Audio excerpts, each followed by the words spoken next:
YCP అధినేత జగన్మోహన్ రెడ్డి తన పంతా మార్చబోతున్నాడా? కూటమి వ్యూహానికి ఇప్పుడు జగన్మోహన్ రెడ్డి కౌంటర్ని సిద్ధం చేశారా? అందులో భాగంగానే ఆంధ్రప్రదేశ్లో జరగబోతున్నటువంటి అసెంబ్లీ సమావేశాలకి ఈసారి వైఎస్ఆర్సీపీ హాజరవబోతుందా? అందుకు సంబంధించినటువంటి నిర్ణయాన్ని ఇప్పటికే జగన్మోహన్ రెడ్డి తీసుకున్నారా అంటే అవునని సమాధానం ఇస్తున్నారు కొంతమంది రాజకీయ విశ్లేషకులు. ఈ నేపథ్యంలోనే అసలు ఏం జరగబోతుంది అనేది మనం విశ్లేషణ చేసుకునేటువంటి ప్రయత్నం చేద్దాం. ప్రస్తుతం మనతో పాటు ఉన్నారు ప్రముఖ రాజకీయ విశ్లేషకులు, ప్రముఖ సీనియర్ జర్నలిస్ట్ దుర్గా వడ్లమణి గారు. వారితో మాట్లాడదాం.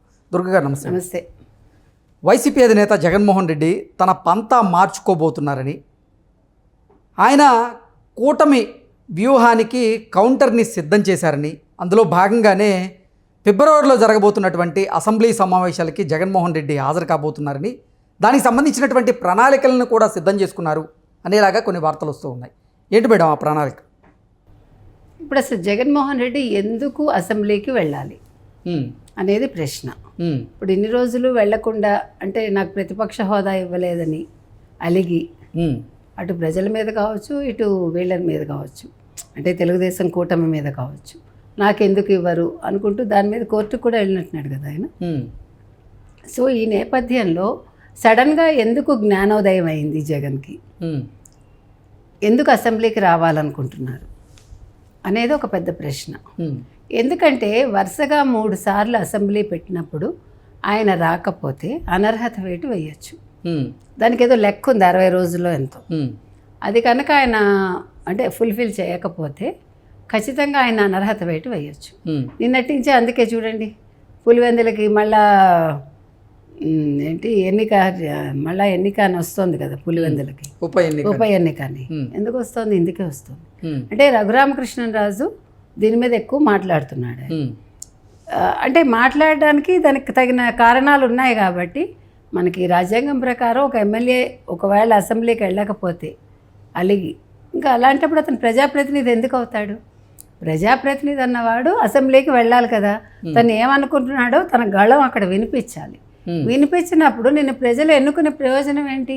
నాకు నా వ్యక్తిగత గౌరవం ముఖ్యం, లేకపోతే నాకు వ్యక్తిగత హోదా ముఖ్యం, నాకు క్యాబినెట్ హోదా ఇవ్వలేదు, నేను గతంలో ముఖ్యమంత్రిగా పనిచేస్తాను కాబట్టి నాకు క్యాబినెట్ హోదా కావాలి, నన్ను ప్రతిపక్ష నేతగా గుర్తించండి అంటే ఇంక నువ్వు ప్రజాప్రతినిధిగా ఎలా పనికొస్తావు?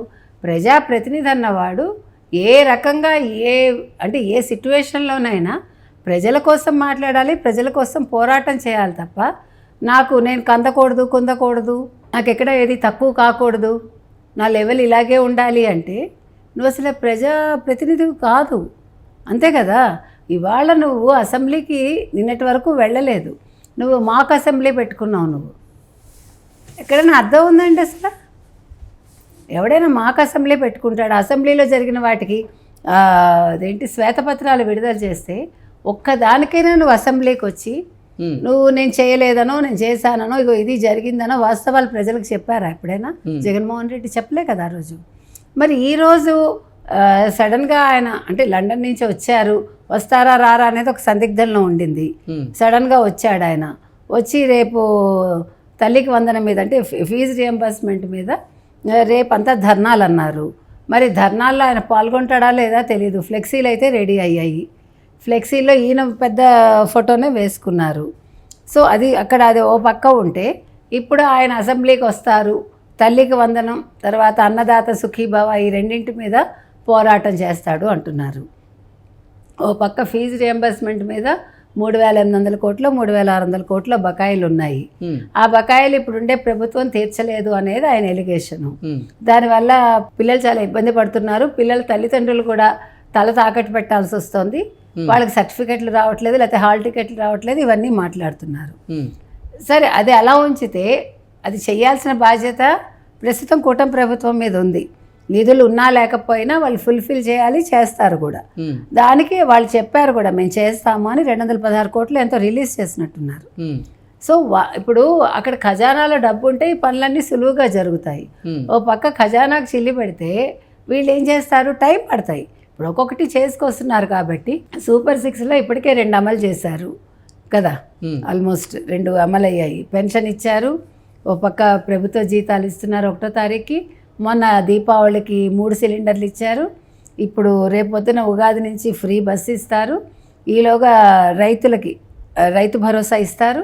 తర్వాత పిల్లలది కూడా నెక్స్ట్ అకాడమిక్ ఇయర్ నుంచి ఇస్తామని వాళ్ళు చెప్పారు ఖచ్చితంగా. అంటే మే తర్వాత జూన్ నుంచి పిల్లలకు కూడా ఫీజు రియంబర్స్మెంట్ కావచ్చు, అది కూడా వాళ్ళు ఇస్తారు. ఇవన్నీ అంటే తల్లికి వందనం కార్యక్రమం. సో 1 by 1 చేసుకుంటూ వస్తున్నారు. కాబట్టి ఇప్పుడు నిజంగా వైసీపీకి చిత్తశుద్ధి ఉంటే మా హయాంలో మేము ఒక్క బకాయి పెట్టలేదు, మా హయాంలో మేము అన్ని ఖచ్చితంగా అమలు చేశాము, మా హయాంలో ఏ ఒక్కరికి కూడా పథకాలు వెళ్ళకపోవటం లేదు, మీరు వివరాలు అసెంబ్లీలో ఇవ్వండి, ఒక ప్రజెంటేషన్ ఇవ్వండి. మీరు ఇన్ని గొడవలు ఎందుకు? హ్యాపీగా నిన్న రోజా బయటకు వచ్చి మాట్లాడుతుంది చిలక పలుకులు. ఆ గతంలో 19 వరకు ఏదైతే చంద్రబాబు నాయుడు గారు బకాయిలు పెట్టారో మేము తీర్చలేదా అని. అప్పుడు అప్పులు ఎంత ఉన్నాయి, ఇప్పుడు అప్పులు ఎంత ఉన్నాయి, అప్పుడు ఆస్తి ఎంత ఉంది, ఇప్పుడు ఆస్తులు ఎంత ఉన్నాయి, ఇవన్నీ చెప్పండి మీరు. వైసీపీ అధినేత జగన్మోహన్ రెడ్డి ఫీజు పోరుకైతే సిద్ధమయ్యారు. ఫిబ్రవరి 5వ తేదీన అంటే రేపు ఆయన ఆంధ్రప్రదేశ్లో ఫీజు పోరును తలపెట్టబోతున్నారు. ఈ నేపథ్యంలోనే కూటమి నాయకులు, కూటమి నేతలు కొంతమంది అసలు జగన్మోహన్ రెడ్డికి ఫీజు పోరు చేసేదానికి అర్హత ఉందా అంటూ ప్రశ్నిస్తున్నారు. దీన్ని ఎలా చూడాలంటారు? ఖచ్చితంగా ఆయనకి లేదు కదండి. ఇప్పుడు ఫీజు పోరుకి నువ్వు వెళ్ళాలంటే ఇప్పుడు మార్చి 16 వరకు నీకు ఎన్నికల కోడ్ లేదు కదా. నువ్వు గత అకాడమిక్ ఇయర్ది నువ్వు మరి మార్చిలోపే ఇచ్చేయాలిగా. ఇప్పుడు ఫిబ్రవరి, ఇవాళ 4వ తారీఖు కదా. అంటే ఈయన ఎప్పుడు అడుగుతున్నాడు? ఈయన జనవరి, ఇప్పుడు ఫిబ్రవరి. మరి ఇప్పుడు అడుగుతున్నాడంటే లాస్ట్ ఇయర్ ఏం చేశాడు ఆయన? లాస్ట్ ఫిబ్రవరిలో ఆయన ఆ అకాడమిక్ ఇయర్ది ఇచ్చాడా? మరి మార్చి 16 తర్వాత కదా ఎన్నికల కోడ్ వచ్చింది. మార్చి 16 లోపు ఆయన చెయ్యాలి కదా. నువ్వు చేయకుండా ఇవాళ ప్రశ్నించే అధికారం నీకు ఎక్కడదని తెలుగుదేశం కూటమి నేతలు అడుగుతున్నారు. తప్పులేదు కదా అది. నువ్వు లాస్ట్ ఇయర్ ఇచ్చేసి ఉంటే నువ్వు 2024 అకాడమిక్ ఇయర్ ఏదైతే ఉందో అది నువ్వు ఇవ్వలేదు. ఆ ఇవ్వకపోవటం వల్ల ఇప్పుడు 3,800 4,000 కోట్ల దాకా ఇవాళ బకాయిలు ఉన్నాయి. మరి ఆ రోజు నువ్వు ఎందుకు ఇవ్వలేదు? నీ దగ్గర డబ్బులు ఉన్నాయి కదా నువ్వు చెప్పిన ప్రకారం చూస్తే. మరి నీకో న్యాయం, ఈరోజు తెలుగుదేశం కూటమికి ఒక న్యాయమా? నువ్వు అక్కడ ఖజానాలో ₹1 కూడా లేకుండా చేసి నువ్వు ఫీజు బకాయిలు చెల్లించకుండా నువ్వు చాలా అప్పులు పెడితే మొన్న బకాయిలంతా చాలా చెల్లించారు కదండి. కొన్ని బిల్స్ కూడా చెల్లించారు, రిలీజ్ చేసుకుంటూ వస్తున్నారు ఒక్కొక్క శాఖలో. కాబట్టి ఇవాళ నీకు ధర్నా చేసే అధికారం అయితే లేదండి జగన్మోహన్ రెడ్డికి, ఖచ్చితంగా లేదు. ఎందుకంటే గత అకాడమిక్ ఇయర్ ఇచ్చేసి ఉంటే ఈ అకాడమిక్ ఇయర్కి ఆయనకు అడిగే అధికారం ఉండేది 25కి. ఇప్పుడు 24-25కి చేయాల్సింది ఎవరు? జగన్మోహన్ రెడ్డి. జగన్మోహన్ రెడ్డి చెయ్యలేదు కాబట్టి ఈరోజు మాట్లాడే హక్కు లేదని తెలుగుదేశం కూటమి అంటుంది. అది నిజం. అది ఇప్పుడు నువ్వు ఏం చేయాలి?